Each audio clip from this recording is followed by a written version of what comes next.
So Prada just released another flanker from its Luna Rossa line. Is this one going to be any good? Stay tuned and find out.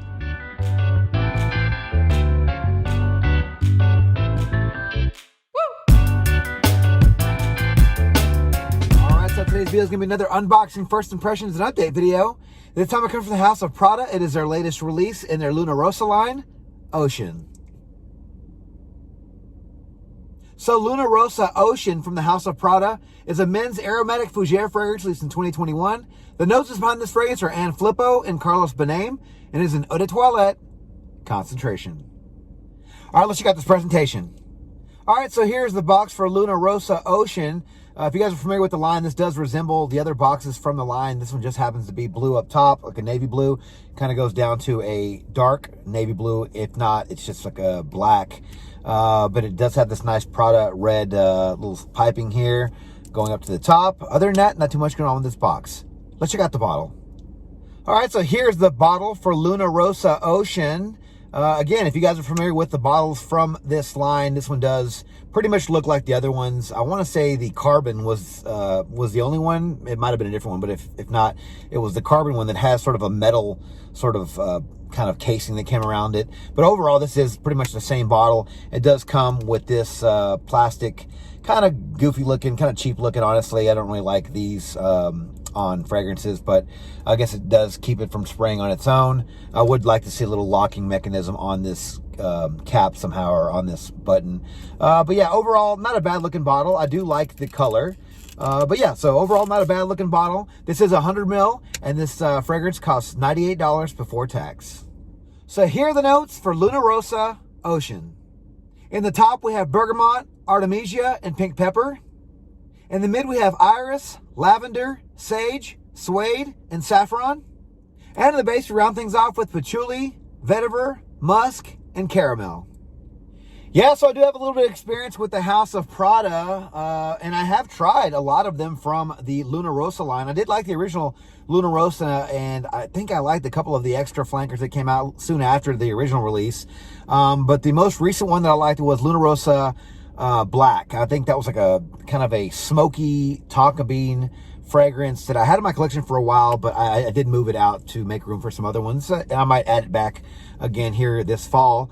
But yeah, looking forward to trying this one. You know, it is called Ocean, so I'm expecting it to be nice and blue and aquatic, and you know, maybe have some real ocean like feel to this fragrance, because I don't know if they've released any type of like aquatics, even though this is called an aromatic fougere. I mean, I imagine if it's called Ocean, it's got to have something that's aquatic about it, but who knows? That's why I'm doing the video here. But there's a couple of notes in here that did sort of pique my interest. I mean, let's see, the artemisia. So I'm familiar with artemisia and some niche fragrances, so I wasn't a huge fan of artemisia, but let's hope it's not a lot of artemisia in this fragrance. The iris in this fragrance did pique my interest, you know, because I do like irises in my fragrances, and we'll see how prominent it is in this fragrance.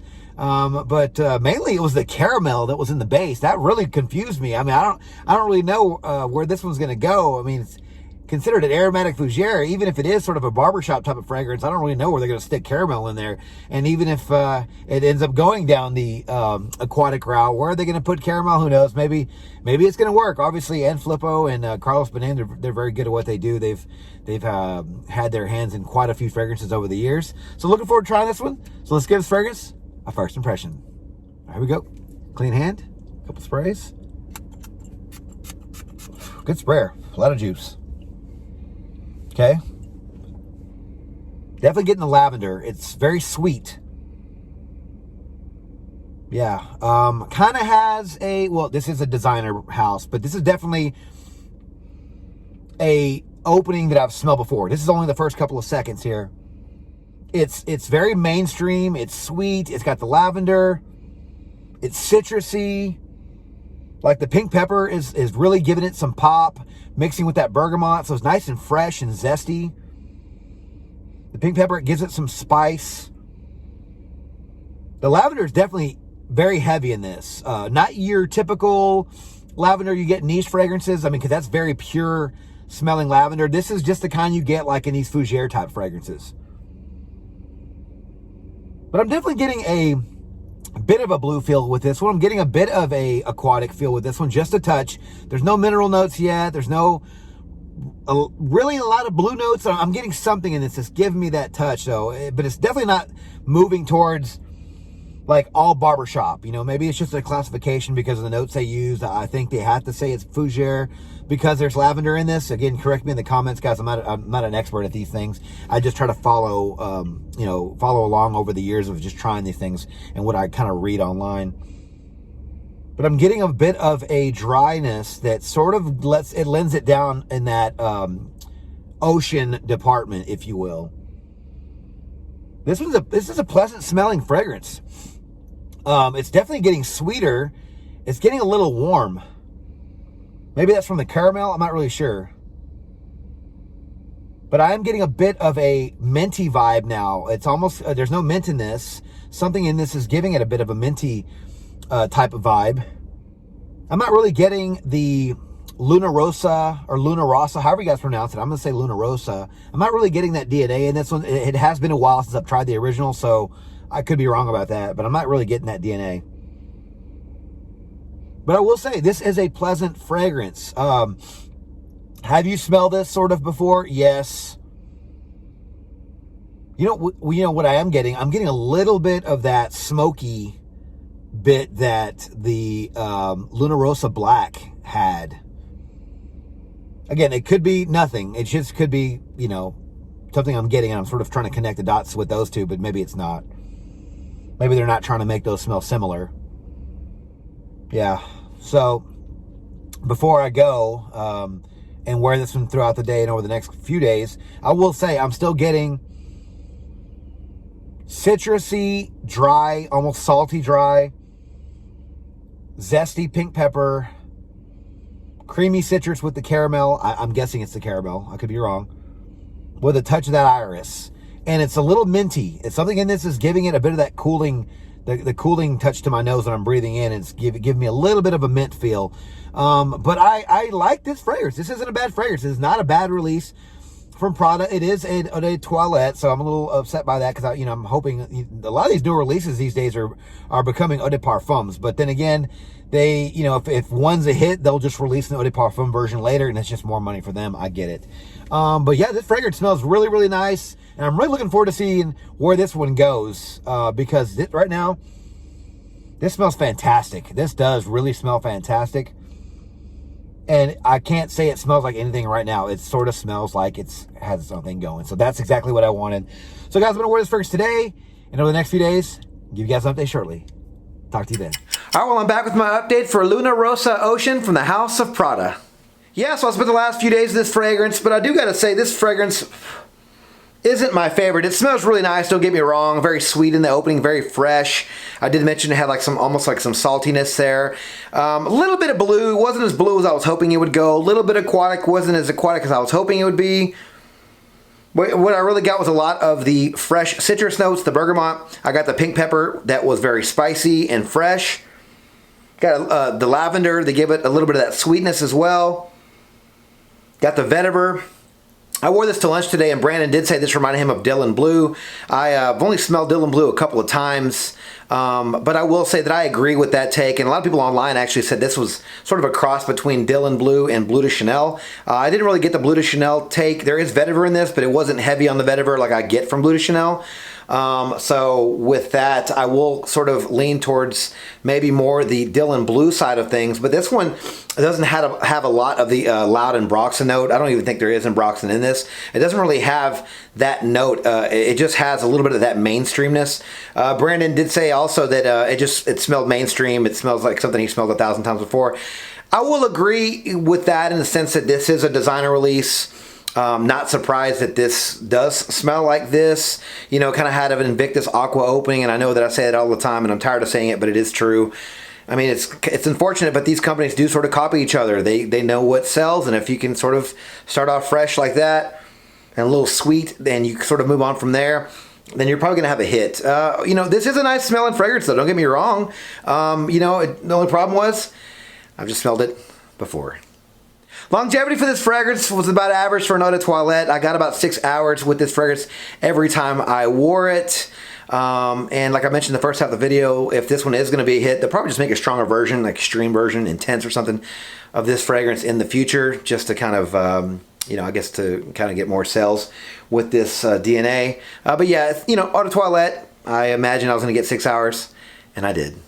Projection for this fragrance for an Eau de Toilette, again, was about average to maybe below average. The first hour, hour and a half were the strongest for this fragrance. I've gotten better projection from similar fragrances, but, hour, hour and a half, this fragrance was decent. It wasn't a beast, and it wasn't, even like remotely even really strong, but it was strong enough, I guess, to get the job done. Brandon did smell this one in the first hour, hour and a half that I wore it. But after that, it gets closer to the skin and honestly turns into a skin scent probably about the third hour. I mentioned it did last 6 hours, but the last 3 hours of this fragrance, it sits really close. Occasions for this fragrance, well, if you guys can imagine, I did say it was very fresh and kind of had a bit of a blue take to it. It's probably best for casual day wear. But then in that dry down, you get a little bit of that patchouli, and I would say even a little bit of the caramel gets a little bit of sweetness in the dry down. Not a lot. It's not gourmand by any means, but it's in there a little bit to kind of give it a bit of a creaminess there in the dry down. A little bit of that iris as well. It does make this fragrance sexy, and I do think you can wear this one at night. I mean, they made it a dark shade of blue, I think for a reason. I do think you can wear this one during the day and safely wear it at night. Safe enough for work, but not going to be strong enough for the club. Seasons for this fragrance, well, if you guys haven't guessed already, I think this fragrance is going to be best for the warm to hotter months of the year, being that the projection isn't that great and the longevity isn't that great. The heat is only going to help this fragrance, honestly. So I think the warmer to hotter months of the year would be perfect for this fragrance. Ages for this fragrance, I'm going to say are 20 and up. Even though this fragrance just came out, I don't think the younger guys can easily afford this fragrance right now. But if you wait a little bit, it would probably end up at discounters, in 6 months to a year. So just kind of hold off on that. But I do think that 20 and up could easily pull this fragrance off. Might be a little mature in the dry down with the patchouli and the vetiver and some of that musk. But I do think a 20-year-old could easily pull this one off. That opening right there can easily get you through that. If you have any hesitations of wearing this fragrance, I think the opening can easily take care of that. 20 and up will be a safe age range for this fragrance because I think they can easily afford it, and I think they can pull it off.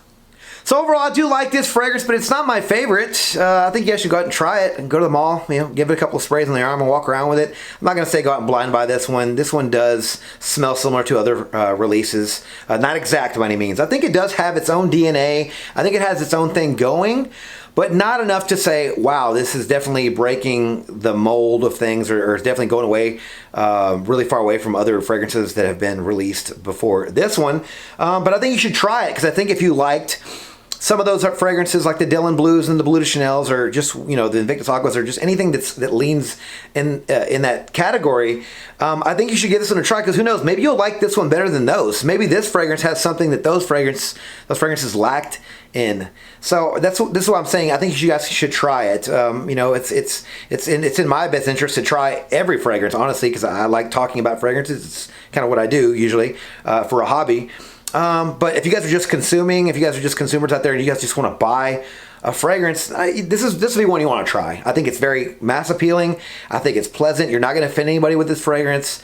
Still a little bit expensive right now for what you're getting, but I do think you guys should go to Dillard's, Macy's, Nordstrom's, whoever carries this fragrance, give it a couple of sprays on your hand, walk around and see what you think about this fragrance. Not a very strong fragrance, guys. It's going to get the job done in the first couple of hours, but other than that, after that, it gets closer to the skin. So if you guys are expecting something really strong, you're going to want to stay away from this one. The longevity was Eau de Toilette concentration, 6 hours, maybe even less, depending on your skin. But if you're looking for something nice and sweet and sort of blue to wear in the hot weather, toward the end of the summer, I think you should give this one a try. I mean, definitely give it a try. I think you might be pleasantly surprised with what you get with this fragrance, because in the car when I tried this fragrance, I didn't know which way to go. I was like, I thought it was going to be a blue fragrance. I thought it was going to be this, I thought it was going to be that. I was looking at some of these notes. It ended up being a decent little fragrance. But again, I've been down this road before. So to me, I'm not super impressed. It's nice though. Mass appealing. You're not going to offend anybody. It's kind of a safe bet, honestly. But I know some of my guys out there, you guys don't like buying the same stuff. So that's mainly who I'm really talking to right now. You guys don't want to keep buying redundant purchases. These fragrance companies sort of copy each other all the time. I'm looking out for you guys really as well. If you're a newbie, you definitely probably want to try this one. If you've been in the game for a while and you've tried lots of fragrances, you're probably going to want to stay away from this one. All right, guys, so now it's your turn. What are your thoughts on Luna Rossa Ocean from the House of Prada? Have you tried this fragrance? Let me know your thoughts on this fragrance in the comments below. All right, thank you guys so much for watching our video on my channel. If you like this video, please click that like button, subscribe to my channel, and turn on those notifications for future first impressions videos and fragrance-related content just like this. Don't forget to follow me on Instagram, Dollars and Cents. There, you'll find fragrance-related photos and future contest winners. And as always, until next video, you guys take care. Thanks.